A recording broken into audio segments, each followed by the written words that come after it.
미국의 이 시간에는 안내라고 하는 주제를 가지고 주의 말씀을 함께 듣도록 하겠습니다.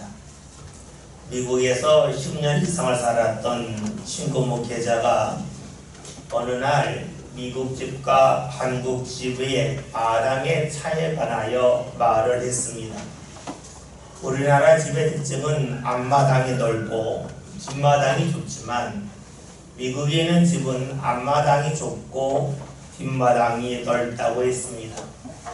그러면서 그 이유를 나름대로 이렇게 해석해서 설명했습니다. 한국 사람들은 다른 사람들에게 보여주고 만나는 장소로서 앞마당을 택하기 때문에 앞마당을 넓게 한다는 겁니다. 반면에 미국 사람들은 자기들의 공간을 중요시하기 때문에 뒷마당을 넓게 해서 그 뒷마당에서 사적인 모임을 갖기를 좋아한다라고 말을 했습니다. 그렇죠. 우리나라 사람들은 이웃과의 관계를 중요하게 여기기 때문에 이웃과 만나는 자리로서 앞마당을 선호하지만 미국 사람들은 개인의 삶을 중요하게 여기기 때문에 다른 사람들이 볼 수 없는 뒷마당을 넓게 해서 자신들의 시간을 갖기도 합니다. 우리가 사용하는 말은 우리의 삶과 밀접하게 연관되어져 있습니다. 미국 사람들이 앞마당보다는 뒷마당을 더 중요하게 여기기 때문에 여기서 나온 말이 있습니다. 님비라는 말입니다. 님비는 영어의 표현인데 그 님비라는 말은 not in my backyard라는 말입니다. 이 말은 다른 말로 하면 안 된다는 것이고 내 집 뒷마당에서 안 된다 하는 뜻입니다. 이 말은 꼭 필요한 것이라 할지라도 자기 뒷마당처럼 자신과 밀접하게 연관되는 지역에는 해로운 것을 두면 안 된다 하는 말이죠. 님비 현상은 우리나라에서 급속도로 확대되고 있습니다. 수년 전에 부천에서 화정터를 지으려 했지만 사람들이 반대했습니다. 화정터가 필요한 것은 알지만 자신이 살고 있는 동네 마을에다가 화장터를 짓는 것이 싫다는 것이었습니다. 화장터가 들어오면 집값이 크게 떨어지니까 안 된다고 반대를 했습니다. 서울 어느 지역에서는 아주 많이 배운 사람들이 사는 지역임에도 불구하고 그 지역에 장애인 학교가 들어오는 것을 사람들이 반대했습니다. 장애인들을 교육하는 학교가 필요하지만 그 학교가 자기 동네에 들어와서는 안 된다 하는 것이었습니다. 필요함을 알지만 자신이 사는 지역에서는 안 된다 하는 것이 바로 님비 현상입니다. 우리 사회에서는 어느 순간부터 님비 현상이 급속도로 늘어나고 있습니다. 힘든 것 그리고 어려운 것이 필요함을 알지만 이것을 다른 사람에게 떠넘기려고 하는 이기심이 있기 때문입니다. 이런 님비 현상은 우리가 살고 있는 외적인 세상에서만 일어나는 것은 아닙니다. 사실 우리의 가족 문화에서도 이런 일이 적지 않습니다. 우리는 나의 자녀가 누군가에게 업신 여기는 말을 하는 것을 싫어합니다. 그런 말을 듣기를 원치 않습니다. 그런데 간혹 부모들이 자신의 자녀에게 그런 말을 할 때가 있습니다. 또 반대로 누군가 자신의 부모가 하는 일을 반대하면 그 사람에 대하여 무척이나 분노하면서도 막상 자녀들이 부모가 하는 일에 대하여 반대하고 화를 낼 때가 있습니다. 다른 사람은 하면 안 되지만 나는 해도 된다 하는 것입니다. 바로 님비 현상입니다. 그런데 이런 님비 현상이 신앙생활 할 때도 나타납니다. 사람들이 신앙생활 하면서 기도가 꼭 필요하다고 하는 것을 누구나 압니다. 그러나 기도하는 자리를 자신이 차리려 하지는 아니합니다. 놀랍게도 누군가 다른 사람이 자신을 위하여 기도하면 좋아하고 또 이를 부탁하기도 합니다. 그러나 정작 자신은 그것을 하라고 하지 않습니다. 믿음의 사람들은 말씀대로 살면 하나님이 은혜 주심을 믿습니다. 어려움이 있어도 원망하지 않고 믿음의 자를 계속해서 지켜나가면서 하나님의 은혜를 받은 성경에 나와 있는 수많은 사람들을 알고 있습니다. 그리고 주위에서 어려움 속에서도 말씀 가운데 굳굳이 살아가는 사람들의 말 간증 듣기를 좋아합니다. 그러나 정작 자신은 어려움이 생기면 말씀을 기억하기보다는 말씀에서 등을 돌리려고 합니다. 다른 사람들은 하나님께 기도해야 되고 하나님의 말씀대로 살아야 한다고 말하지만 정작 자신은 기도하려고 하지 아니하고 말씀을 등질 때가 많습니다. 기도가 필요함을 압니다. 말씀대로 살아야만 합니다. 그러나 그런 기도와 말씀이 자신의 뒷마당에서 일어나는 것을 원치 아니합니다. 신앙에 님비 현상이 있습니다. 필요한 줄 알지만 당신이 하고 나는 안 해. 내게는 그런 일을 하면 안 돼. 하는 마음이 우리에게 있습니다. 하나님의 말씀이 옳음을 알지만 당신은 하나님의 말씀을 지켜야 되고 나는 말씀을 지키지 않을래. 안 해도 괜찮아. 하는 마음이 우리에게 있습니다. 여러분, 왜 이러한 신앙의 님비 현상이 우리에게 있겠습니까? 그 이유는 우리가 하나님을 믿는다고 하지만 하나님이 나를 이끄시는 자리에 대하여 소망하기보다는 지금 나 자신이 있는 자리에 집중하기 때문입니다. 지금 자신이 있는 자리, 공간적인 자리가 있고 자신이 가지고 있는 실력과 재능과 재산이 있습니다. 여기에 초점을 맞춥니다. 그러면서도 우리는 하나님을 믿으면서 하나님의 인도하심이 하나님의 은혜와 복이 임하기를 원합니다. 무엇을 말합니까?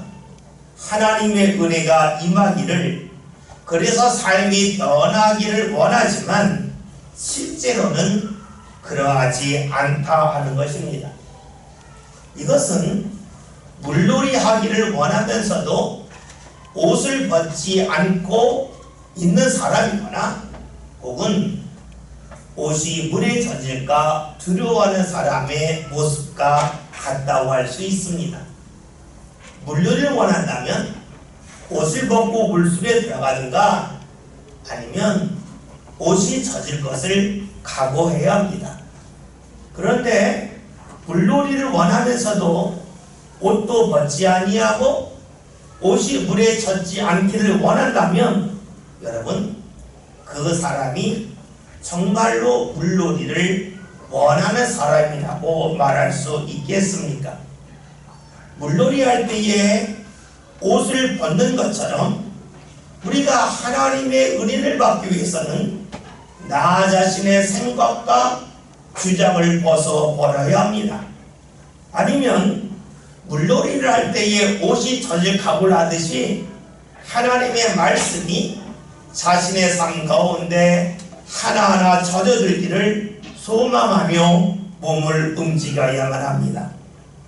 그런데 우리가 아무리 신앙의 사람이라 할지라도 주의 말씀대로 사는 것이 그리 쉬운 일만은 아닙니다.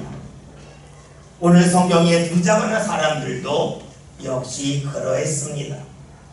우리가 오늘 사도행전 2장이라는 말씀을 읽었습니다. 본문 앞에 있는 사도행전 1장의 말씀을 보면 예수님께서 십자가에 달려 돌아가시고 3일 만에 다시 살아나셔 부활하시고 40일 후에 하늘로 올라가셨습니다. 예수님이 하늘로 올라가시면서 하신 말씀이 땅끝까지 이르러 예수님을 전하는 증인이 되라고 말씀하셨습니다. 전해야 될 내용은 아주 쉽습니다. 예수님이 십자가 지셨다, 죽었다가 3일 만에 살아나셨다, 그리고 40일 후에 하늘로 올라가셨다는 겁니다. 제자들이 직접 다 보고 목격한 일입니다. 그러니 전할 내용은 그다지 어렵지 않습니다.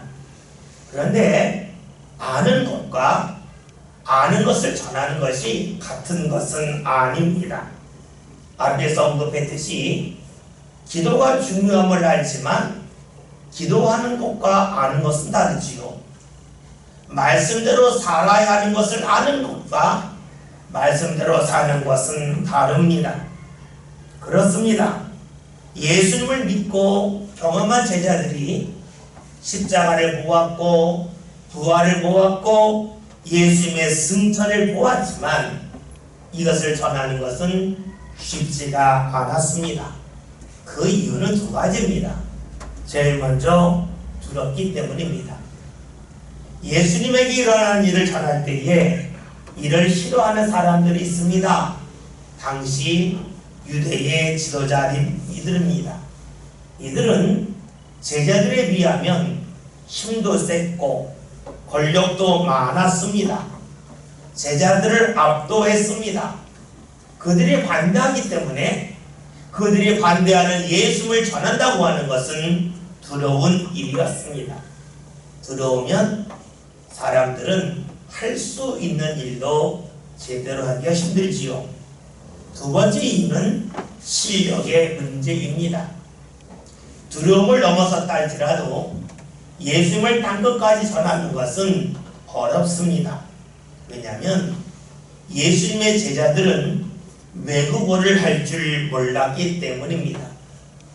외국에 가서 예수님을 전해야 되는데 외국어를 할 줄 모르니까 외국어를 할 수 있는 능력이 없으니까 예수님을 전하기가 어려웠습니다. 이쯤 되면 제자들이 예수님의 말씀 땅끝까지 들어 예수님의 증인이 되라는 말씀을 듣고 심각하게 고민할 수밖에 없습니다. 예수님이 말씀하셨지만 말씀대로 사는 것이 너무나 힘들고 어려웠기 때문입니다. 아마 제자들은 이렇게 생각할 수도 있습니다. 만약에 우리가 사회적으로 더 높은 위치에 있어서 좀 더 많은 힘과 권력을 갖고 있다면 예수님을 전하기 쉬울 텐데 우리가 힘이 권력이 더 많이 쌓인 후에 말씀대로 살면 안 될까 하는 생각을 지닐 수도 있습니다. 또 제자들이 우리는 지금 외국어를 하지 못하는데 외국어를 충분히 배운 후에 우리가 예수님을 하면 좋겠다 하는 생각을 할 수도 있습니다. 그러면 자유롭게 그리고 마음껏 주의 말씀대로 살 수 있기 때문입니다. 예수님의 말씀을 들었지만 자신들의 능력이 부족함을 알았던 제자들은 크게 두 가지로 반응할 것입니다. 하필이면 주님께서 우리가 능력 없음을 아시면서도 왜 땅끝까지 들어 예수님을 전하라고 했을까? 주님의 말씀을 이해할 수 없다고 하면서 탓할 수도 있습니다. 주님의 말씀을 지금 우리가 지킬 수 없는데 왜 우리를 힘들게 이런 말씀대로 살라고 하셨을까 하면서 주님 앞에 원망할 수도 있습니다. 주님께서 나의 사정을 하신다면 이렇게 말씀하시면 안 되는데 왜 이렇게 말씀하셨을까 하면서 주님을 원망할 수도 있습니다. 또 다른 반응이 있을 수도 있습니다. 예수님께서 말씀하실 때에는 지금 우리의 모습만이 아니라 앞으로 변화될 우리의 모습을 보면서 말씀하셨을 거다 라고 하면서 그 길로 갈 수 있도록 우리가 믿고 주님을 의지해야 되겠다 하는 마음을 지닐 수도 있습니다. 그렇죠. 말씀을 듣고 따르려고 할 때 힘들 때에 우리의 실력은 안 돼 하면서 말씀을 멀리할 수도 있고, 주께서 말씀하신 것은 그 자리로 우리를 인도하시기 위함이라고 믿을 수도 있습니다. 여러분, 제자들이 어떻게 반응했겠습니까? 사도행전 1장이라는 말씀을 보면 제자들은 주님의 말씀이 너무나 힘들기 때문에 우리의 실력은 안 돼 하면서 포기하지 아니했습니다. 말씀하셨으니 우리를 인도하실 거다, 주님의 역사의 자리로 우리를 안내하실 거라 하는 믿음을 가졌습니다. 그래서 주의 인도하심을 받기 위하여 모여서 기도했습니다. 주님에게 더욱더 집중하여 기도하였습니다. 기도하지 않고 그 말씀만을 떠올렸다면 어떻게 되었을까요? 우리는 세상에서 힘이 없는데, 우리는 외국말을 할 줄 모르는데 하면서 계속해서 부정적인 생각과 더불어서 주님을 원망했을 것입니다. 그런데 기도하면 기도할수록 이들은 달라집니다. 기도할수록 주님에게 초점을 맞추고, 주님에게 초점을 맞추면서 말씀하신 주님께서는 자신들을 말씀의 자리로 인도하시고 안내하실 거라고 하는 믿음을 갖게 되었습니다. 이렇게 힘써 기도할 때에 주의 역사가 나타납니다. 오늘 본문 말씀 1절부터 3절에 있는 말씀을 다 함께 봅니다. 오순절날이 이르매 그들이 다 같이 한 곳에 모였더니 호련히 하늘로부터 극하고 강한 바람 같은 소리가 있어 그들이 앉은 온 집에 가득하며 마치 그의 혀처럼 달라진 것들이 그들에게 보여 각 사람 위에 하나씩 임하여 오더니. 아멘. 1절 보면 오순절이 나오는데 오순절은 50일이 되는 날입니다. 어느 날로부터 50일이라면 이스라엘이 가장 중요한 여기는 6월절로부터 50일이 되는 날입니다. 그런데 예수님이 6월절에 돌아가셨습니다. 죽었다가 3일 만에 부활하셨고 40일을 이 세상에 계셨습니다. 그러니까 예수님이 하늘로 오르신 것은 6월절로부터 42, 3일이 지난 후였습니다. 그러니까 예수님께서 하늘로 올라가신 지 불과 7, 8일 후가 오순절인데 그 오순절 날에 놀라운 일이 일어났습니다. 그 일은 바로 제자들이 성령의 충만함을 받은 것이었습니다. 말씀 4절을 함께 봅니다. 그들이 다 성령의 충만함을 받고 성령이 말하게 하시는 따라 다른 언어들로 말하기를 시작하니라. 아멘. 말씀을 봤더니 성령의 충만함을 받았다 하는 말씀이 나옵니다. 우리는 충만함이라고 그러면 가득하게 채워지는 걸 생각하는데 그것도 맞지만 다른 것이 있습니다. 그것은 강력하게 인도를 받았다는 겁니다. 배 중에서 돛을 단 배를 범선이라고 그러죠. 범선이 돛을 쫙 폈을 때에 바람이 불면 그 배는 바람이 부는 방향으로 움직입니다. 자신이 힘쓰지 않아도 그 방향으로 움직입니다. 바로 그것이 충만함입니다. 성령의 충만함은 자신이 원하지 않아도 성령의 인도함대로 움직였다는 겁니다. 오늘 말씀을 봤더니 성령의 충만함을 받자 제자들이 성령이 인도하는 대로 각기 다른 말로 말하기를 시작했습니다. 이것은 그들에게 실력이 없고 또한 의지에 관계없이 다른 언어도 말하기를 시작했다 하는 겁니다.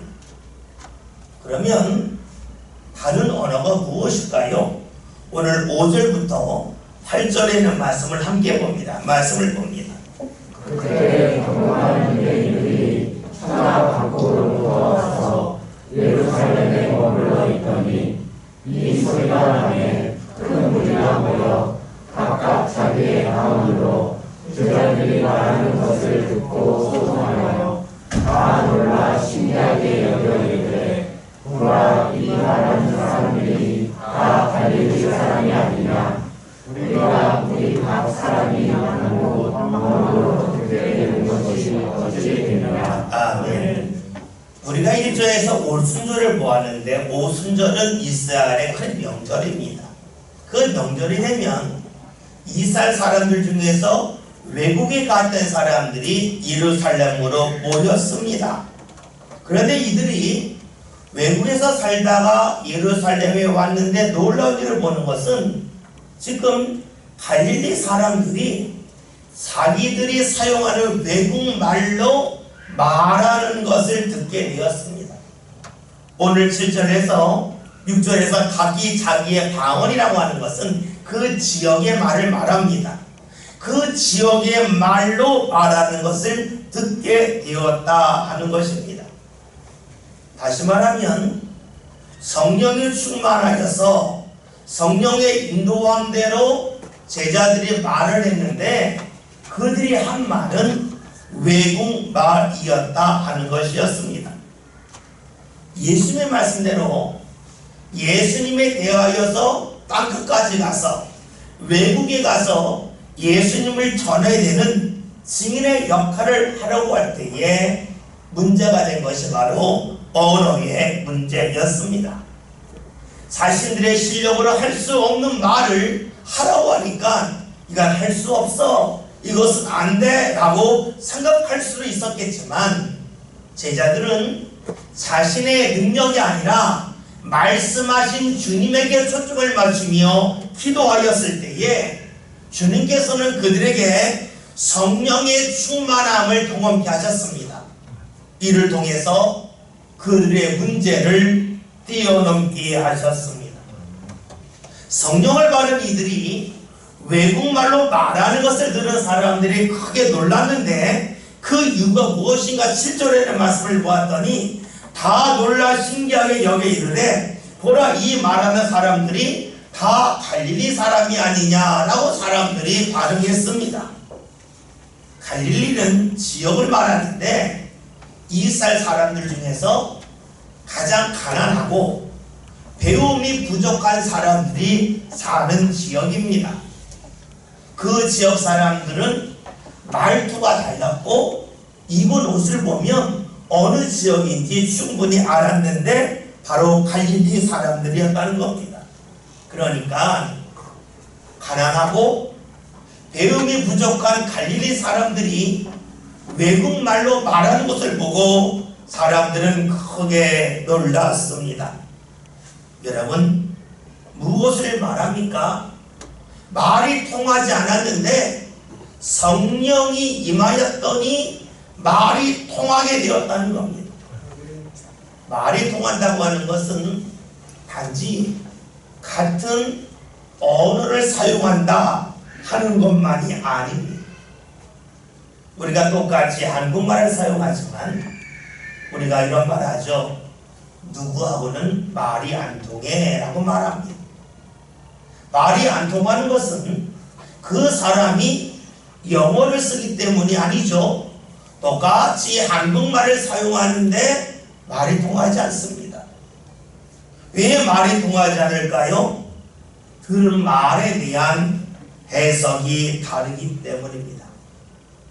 해석이 다르다고 하는 것은 마음이 다르기 때문이죠. 같은 단어를 사용한다 할지라도 마음이 다르면 해석이 달라집니다. 지금 제자들이 성령의 충만함을 받아서 성령이 인도하시는 대로 외국말을 했는데 그 말을 사람들이 알아들었습니다. 말이 통하였습니다. 말이 통하였다고 하는 것은 제자들의 마음과 말을 듣는 사람들의 마음이 일치하였다고 하는 것을 말합니다. 그래서 외국에서 온 사람들이 제자들이 하는 말을 듣고 이렇게 말을 하지요.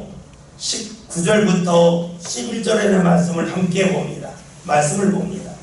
우리는 마가리와 베드레와 엘라민과 또 데소르가냐 유대와 가바도냐 분노와 아시아 프루기아와 밤빌리아 애국과 및 구레네에 가까운 유리아 여러 지방에 사는 사람들과 로마로부터 온 나그네 곧 유대인과 그들에게 들어온 사람들과 그레네인과 가라디아인들과 우리가 다 우리의 각 언어로 하나님의 큰 일과 나를 듣는도다 하고. 아멘.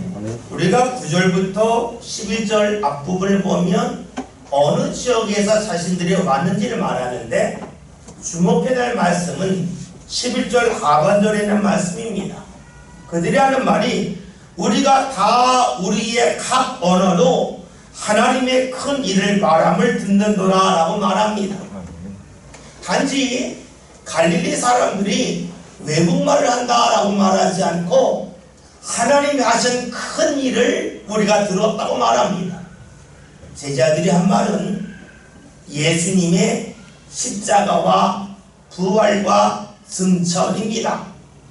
그런데 이 말을 들은 사람들이 제자들이 헛소리 한다고 하지 아니하고 하나님의 큰 일을 말한다라고 인정을 합니다. 즉 제자들의 말을 단어로 듣지 아니하고 말로 다 들었다 하는 것입니다. 말의 내용까지로 받아들인 것입니다. 처음 제자들이 예수님의 말씀을 들었을 때에 땅끝까지 이르러 내 증인이 되는 말씀을 들었을 때에 자신의 실력으로는 도저히 불가능하다고 여겼습니다. 제자들이 자신이 중심이 되었다면 나는 그거 할 수 없어, 나는 안 돼, 예수님이 이런 말씀을 하셨을까 하면서 등을 돌릴 것입니다. 그러나 말씀하신 주님이 죽었다가 다시 살아나신 분임을 잊지 않고 기억하며 말씀을 들었습니다. 그 순간에 주께서 말씀하셨기 때문에 자신과 함께 하시고 자신들을 인도하시면서 주께서 자신의 삶 가운데 주의 일을 이루실 거라고 믿고 주님을 의지하며 기도하였습니다. 그렇게 믿고 기도할 때에 주님께서는 이들에게 성령을 부어주셨습니다. 그래서 앞길을 인도하셨고 말씀을 감당할 수 있도록 안내해 주셨습니다. 사실 제자들은 갈릴리 출신입니다. 사람들이 하찮게 여기는 이들입니다. 그러나 이들이 성령을 받고 주님의 일을 감당하는 순간부터 더 이상 사람들이 이들을 하찮게 여기지 아니합니다. 오히려 이들을 보고 놀라지요. 12절에는 말씀을 함께 봅니다.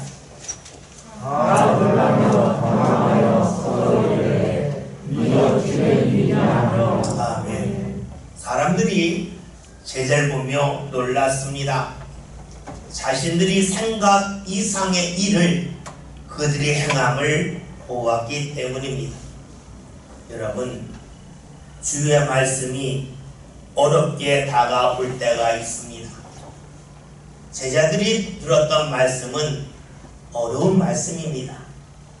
감당기 어려운 말씀이었습니다. 자신들의 실력으로는 도저히 감당할 수 없어서 이 말씀은 안 돼 라고 주장할 만한 말씀이었습니다. 그러나 말씀을 들을 때에 자신의 실력, 자신의 자리, 자신의 처지에 집중하지 않고 말씀하신 주님에게 초점을 맞추며 나갈 때에 성령의 역사가 일어났습니다. 만약에 제자들이 우리가 이렇게 힘들고 어려운 일을 감당할 수 있을까? 왜 그런 말씀을 하셨을까 하면서 한 발짝 뒤로 물러섰다면 성령께서 그들을 돕지 않았을 겁니다. 그렇습니다. 우리가 힘들지만 주님의 일을 감당하고 그 일에 참여하고자 할 때에 성령께서 우리를 도우십니다. 우리를 도우실 때에 하찮았던 우리들은 주님께서 세워주는 사람, 주목받을 일로 새롭게 이끌어 주십니다. 그런데 우리가 여기서 한 가지 주의해야 될 것이 있습니다. 성령께서 우리를 도우신다고 해서, 성령께서 우리를 안내하신다고 해서 모든 것이 다 열려지는 것은 아니라는 겁니다. 성령이 도우셔도 안 되는 일이 있습니다. 이런 말씀을 들으면 사람들은 이렇게 말할 수 있습니다. 아니, 하나님이 도우시는데 안 되다니요? 이것이 가능한 겁니까? 라고 물을 수 있습니다. 이에 대하여 성경을 통하여 우리는 그 답을 찾을 수가 있습니다. 13절에는 말씀 봅니다.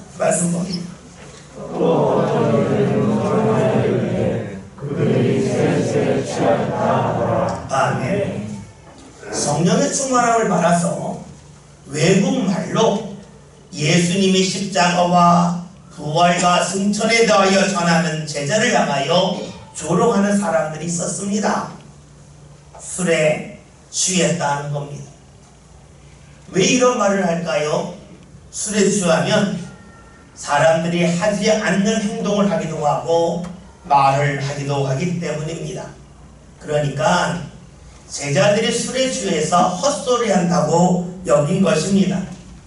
그런데 술 취했을 때 특징은 사람의 정신을 잃게 해서 그 사람의 수준과 질을 떨어뜨립니다. 결코 술 취해서 질이 올라가지 않습니다. 수준이 오르지 않습니다. 그런데 제자들은 지금 수준이 올라갔습니다. 그러니까 이 사람들이 하는 말, 술에 취했다는 말은 결코 맞지가 않습니다. 단지 달라졌다는 것만 맞을 뿐입니다. 그럼에도 불구하고 이들은 그렇게 말을 했습니다. 분명 보았음에도 불구하고 이들이 달라졌다고, 이들이 변화되었다고, 이들의 수준이 올라갔다고 말하지 않고 술 취한 거라고 사람들이 말을 했습니다. 주의 역사를 부정한 것이죠. 이런 사람들은 어느 자리든지 있습니다. 왜 그럴까요? 그 이유는 사람이 죄인이기 때문입니다. 죄인이기 때문에 주의 역사가 일어나도 그것을 보고 경험했다 할지라도 부정하는 죄인이 어디든지 있습니다. 사실 우리도 그렇지 않습니까? 하나님의 은혜를 경험했음에도 불구하고 하나님의 역사가 일어나는 자를 향하여 발걸음을 옮기는 것을 부정하려고 합니다. 몰라서가 아닙니다. 알면서도 그리합니다. 우리가 역시 죄인이기 때문입니다.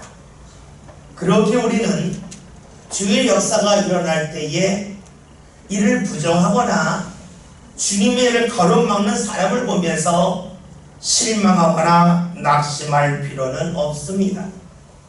우리가 보아야 될 것은 주님의 인도하심이요 주님의 안내하심입니다. 오늘 우리는 주님을 믿지만 안타깝게도 우리에게는 신앙의 nim비 현상이 있습니다. 주의 역사를 알면서도 나는 안 돼 하는 생각과 말을 우리는 자주 합니다. 그 이유는 나 자신을 먼저 보기 때문입니다. 나 자신에 가리워서 하나님을 보지 못합니다. 그래서 하나님을 멀리합니다. 잊지 맙시다. 성경이 우리에게 알려주는 것은 주님의 말씀이 쉽다고 알려주지 않습니다. 주님의 말씀은 힘들고 어렵습니다. 그러나 주께서 말씀하셨을 때에는 그 말씀을 감당할 수 있도록 우리를 도우시고 이끄신다는 겁니다. 그래서 우리가 주님의 일을 감당하기 위하여 믿고 기도하며 나갈 때에 주님께서는 우리에게 성령을 보내주셔서 성령의 인도하심에 따라 우리가 넘을 수 없는 것을 넘도록 이끌어 주십니다. 오늘 말씀 제목이 안내입니다. 주의 말씀을 듣고 내 상황과 실력을 보면서 안내라고 말할 수도 있습니다. 그러나 어떤 사람들은 주의 말씀이 힘들고 어렵기 때문에 주님 제 길을 안내해 주세요 라고 하면서 주님 앞에 기도하고 삶을 맡기는 사람이 있습니다. 우리가 믿는 예수님도 하나님의 말씀이 힘들었습니다. 십자가를 지라는 말씀은 쉬운 말씀이 아니었습니다. 그 말씀을 듣고 예수님은 하나님 안 돼요, 저는 능력이 부족해요 하지 않았습니다.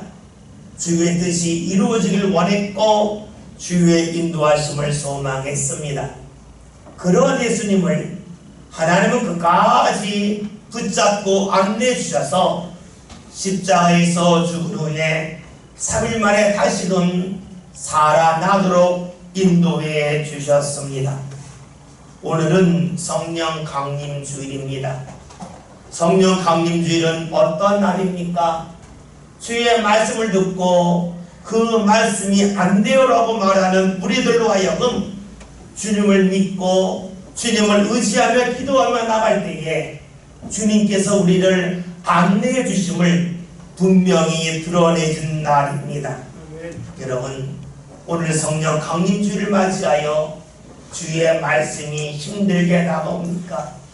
나 자신을 보면서 안내라고 말하기보다는 내게 말씀하신 주님께서 내 앞길을 인도하심을, 안내하심을 믿고 소망하며 기도하는 가운데 성령 충만한 역사가 저와 여러분들 삶 가운데 가득히 나타날 수 있기를 바랍니다. 그리하여 부족하지만 주님의 안내를 받아서 주의 말씀이 이루어지는 복된 자리에 저와 여러분이 함께 이룰 수 있기를 주의 이름으로 기원드립니다. 주님의 말씀이